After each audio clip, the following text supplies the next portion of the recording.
वालिद एहतराम सामीन ईमान गुफ्तगू अपने नहज पर जारी और सारी है। खालिक ने कायनात ने इंसानों की हिदायत के लिए दो सिलसिले रखे। एक सिलसिला किताबों का रखा और एक सिलसिला नबियों का रखा। किताबें हमें रास्ता दिखाएंगी कि किस सिमत जाना है, किस तरफ जाना है। नबी हमें मंजिले मकसूद तक पहुंचाएंगे कि हमें कहाँ तक जाना है। किताब अल्लाह की नाजिल करदा है तो नबी भी अल्लाह ही की तरफ से आना शर्त है। अल्लाह ही की तरफ से नबी भी इस दुनिया में आए, इसलिए कि अगर अल्लाह की तरफ से नहीं आएगा तो अल्लाह की भेजी हुई किताब की सही तर्जुमानी नहीं कर पाएगा। लिहाजा जरूरी है कि अल्लाह ही मुअल्लिमे किताब भेजे ताकि लोगों को आकर किताब व हिकमत की तालीम दे। अल्लाह ने एक नहीं बल्कि 14 मुअल्लिमे किताब भेजे और रुमूज के तौर पर कुरान में भी बयान किया कि देखो रसूल के बाद तुम्हें किसकी तरफ रुजू करना है, कौन है जो तुम्हें किताब का इल्म सिखाएगा। ये किताब अल्लाह वहदहू ला शरीक की तरफ से नाजिल हुई है और 14 इसके तर्जुमान हैं। 114 सूरे ये बताते हैं और ये तर्जुमान अल्लाह की तरफ से आए हैं, बेमिसल और बेनज़ीर हैं, इनके जैसा कोई तर्जुमान नहीं। और यही वजह कि जब ये तर्जुमान गुफ्तगू करना शुरू करते हैं तो इनकी गुफ्तगू सिर्फ पढ़े लिखे अफराद, मारिफत रखने वाले अफराद ही के समझ में आती है।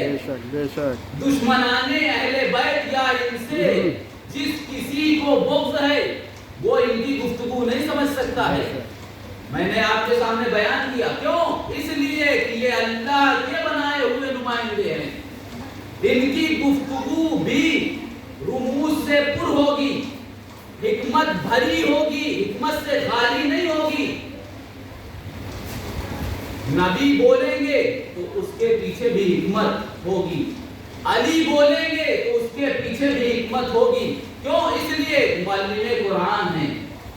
कुरान को जिस तरीके से कोई नहीं समझ सकता है, जवाब नहीं ला सकता है, उसी तरीके से मुअल्लिमे कुरान को न कोई समझ सकता है न कोई इनका जवाब ला सकता है। बेशक सुभान अल्लाह। अब अगर कोई इंसान ये जसारत करे कि कुरान के मुकाबले में कुरान लेकर आए, क्या कहना है, खुद का गवाह हुआ वो झूठा होगा। बेशक क्यों? इसलिए कि ये कुरान अल्लाह की नाजिल करदा। और इसी तरीके से अगर मुअल्लिमे कुरान के मुकाबले में कोई इंसान खड़ा हो जाए तो वो भी झूठा, तफसीर कुरान नहीं कर सकता है। और शायद यही वजह है कि जिन लोगों को लोगों ने चुनकर खड़ा किया, सामने लेकर आए, वो अकीलूनी का दावा करते हुए नजर आए। बेशक मुझे छोड़ दो, मुझे छोड़ दो। क्यों?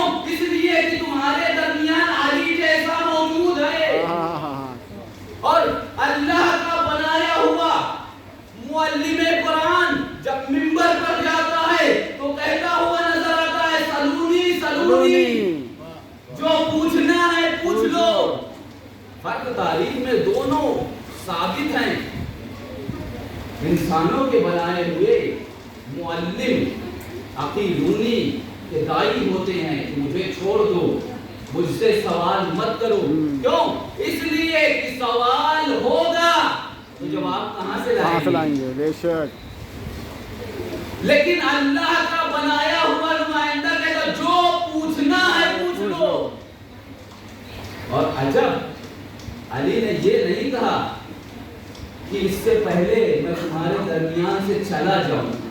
तर्जुमा होता रहता है, सलूनी सलूनी कब्ल अन तफ्तिरूनी, जो पूछना है पूछ लो इससे पहले कि मैं चला जाऊं। یہ ترجمہ ہوتا ہے، غلط ترجمہ ہے. سلونی سلونی، پوچھو جو پوچھنا ہے پوچھ لو. قبل ان تفقدونی، اس سے پہلے کہ تم مجھے کھو دو. میں کہیں جاؤں گا نہیں، بلکہ تم مجھ سے محروم ہو جاؤ گے. اور شاید یہی وجہ ہے کہ جن کو معرفت ہے وہ سلام میں کہتے ہیں السلام علیکم یا امیر المومنین. سبحان اللہ ہم سبحان نے اللہ. آپ کو کھویا نہیں ہے، ہم آپ سے ابھی بھی مرتبط ہیں، رابطے میں ہیں. ایک صلوات پڑھے محمد و آل محمد.